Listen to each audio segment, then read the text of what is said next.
Assalaamu calaykum waraxmatullaahi wabarakaatuh. Maanta waxaan rabaa in aan bilaabo sheeko oo socon doonta oo ku saabsan diimaha caalamka ka jira. Marka waxaan ka bilaabeynaa diinta la yidhaaho Siikha. Marka si aan si fudud aan u fahanno, waxaan sameyneynaa horta waxaan ka bilaabeynaa waan kala goongoy doonaa oo waxaan ka bilaabeynaa diinta Siikha waxay tahay dadka caanka ah, caqiidadooda, meelaha ay ku nool yihiin, qofka aasaasay. Marka wabilaahi tawfiiq waxa waaye waa bilaabi doonaa hadduu Ilaahay yiraaho. Marka markay ahayd sanadka 1500 miilaadi ayaa nin la yiraahdo Nana oo ka tirsan dabaqada Kashtra marka hadhow diinta Hinduuska marka aan fasireyno ayaan dib ayaa fahmi doontaan. Dabaqada Kashtra waa dabaqada hooseyso ee Hinduuska waxay ku dhisan yihiin dabaqado. Marka waxay leeyihiin caqiido la dhahayo fikr. Marka caqiidadaas ayaa markuu fikray ayaa waxa ka soo booday in waxa la caabudayo oo habrahan wajiyada badan iyo gacmaha badan iyo waxaan waxa uu arkay iyo caqiidadan Hinduuska in caadiyan aysan ahayn wax aqli xataa ku dhisan. Marka Nana ayaa aas-aasi doona diinta Siikha. Markaas wuxuu raadiyay diin ka wanaagsan. Marka diintii markaas ugu dhoweyd meeshii ay ku noolaayeen waxay ahayd gobolka Punjab oo hadda u qaybsan labo, qaybna waa Hindi, qaybna waa Pakistan. Marka Kashtra asiga wuxuu dareemayay in xaqiraad iyo lagu haayo iyo liidid. Marka diintii uu raadiyay, diintii ugu dhoweyd waxay ahayd diinta Muslimka.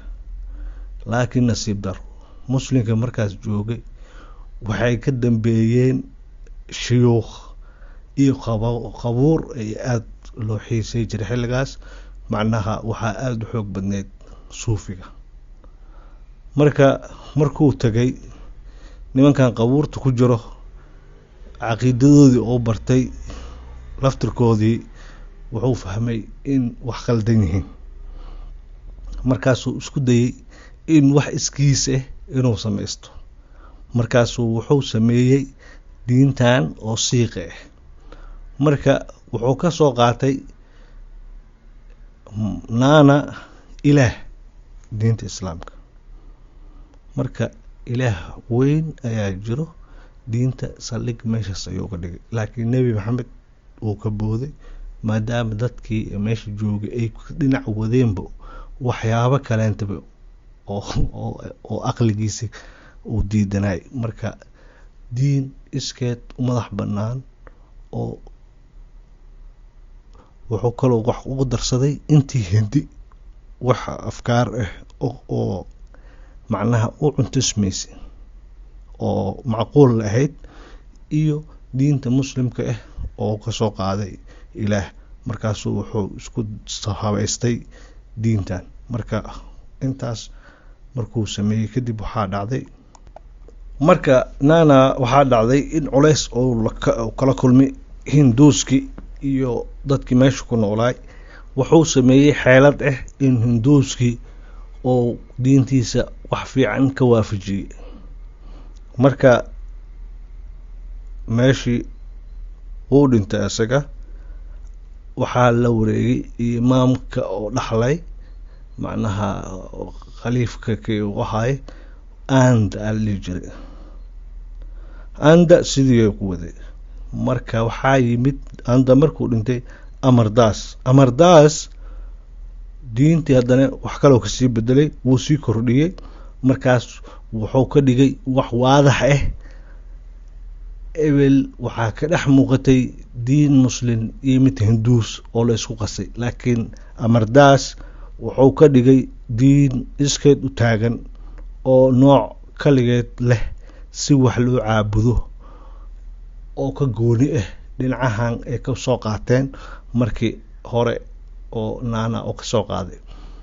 marka wuxuu sameeyey qaabka markii cunug dhasho, qaabka markii qof dhinto, qaabka wax loo cibaadeysto sanadka in waxyaabo badan ayuu kordhiyey amardaas. kadib waxaa imaaday Ramdas, kadib waxaa yimid Argon, kadib waxaa yimid Hargbond, kadib waxaa yimid Harari, kadib waxaa yimid Harkash, kadib waxaa yimid Tig Bahar. marka intaas musalsal ay sii maraysay. kadib waxaa yimid imaamka ugu dambeeyay ay lahaayeen oo Gobond lahaay. kaasi wuxuu ahaa kii balaariyay dad ahaan, iridana u furay.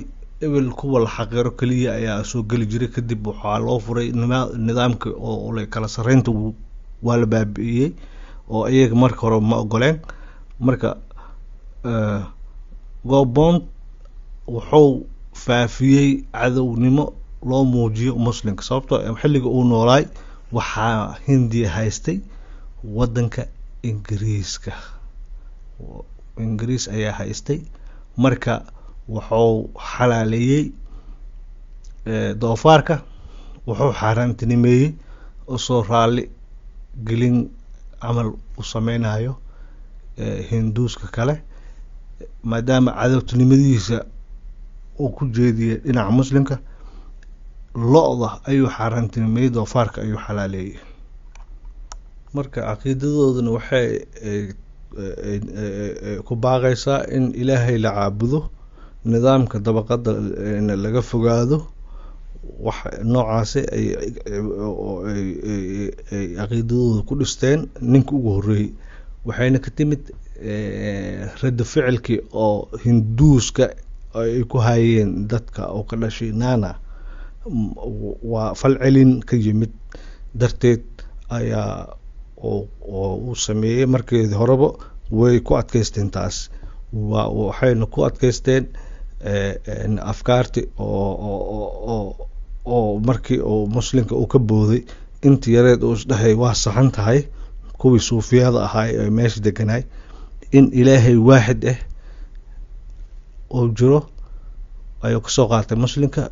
taasna ilaa ay hadda diintooda waa wax muqadas u ah.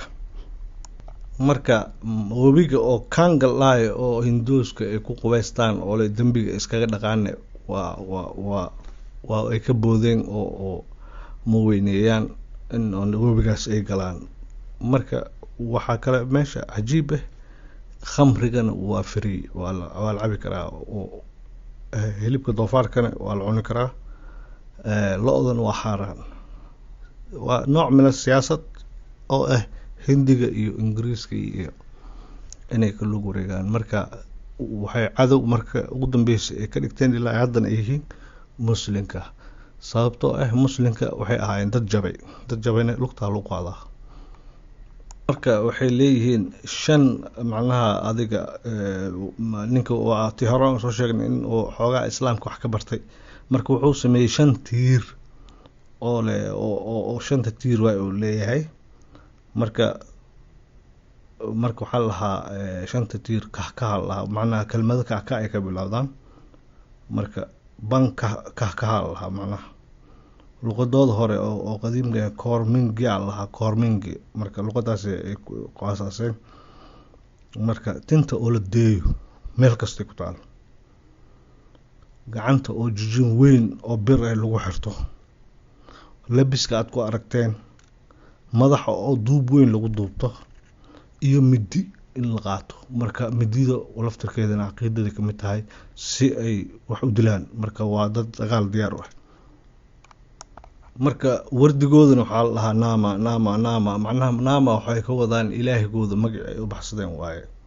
marka ilaahigan waxay ka mamnuuceen in mathal lagu suubiyo, macnaha sida Hindida. ilaahay weyn oo cadiim ah oo mathalkiisa aan jirin waaye ay aaminsan yihiin. marka shiiqooda waxaa la dhahaa Goro. marka dembiga inay iska dhaqaan markay rabaan waxay dhahayaan naama. Marka quraan camal waxa ma leeyihiin kaartaa lahaa anashiid oo le kor u qaadaan waa quraan camal ay ka wadaan macnaha kitaabkooda waay oo le anashiidooda iyo heeso camal waxay ku qoran yihiin marka kaartaa lahaa marka kaas way ku heesaan oo si fiican ay ugu heesaan. waxaa kaloo cajiib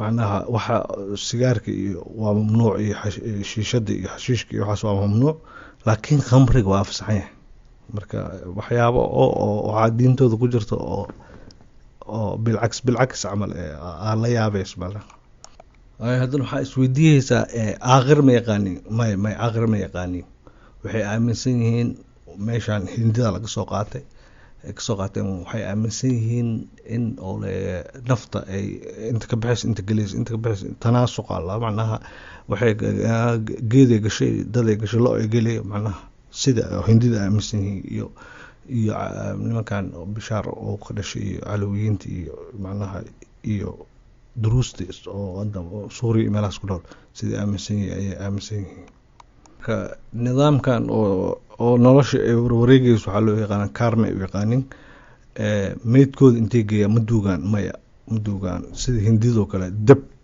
ala qabadsiiyaa ninka dhinto dab alaga waraabina ka nidaamka oo haddaan ka hadalno arooska meeqa naag ay aroosayaan hal naag lay aroosayaan macnaha lama ogol in hal naag laga badiyo ciido ma qabaan ciido waa qabaan ciidaha inta ka yimideen kuwa hindida ay la qaateen macnaha isku waqti ay ciidaan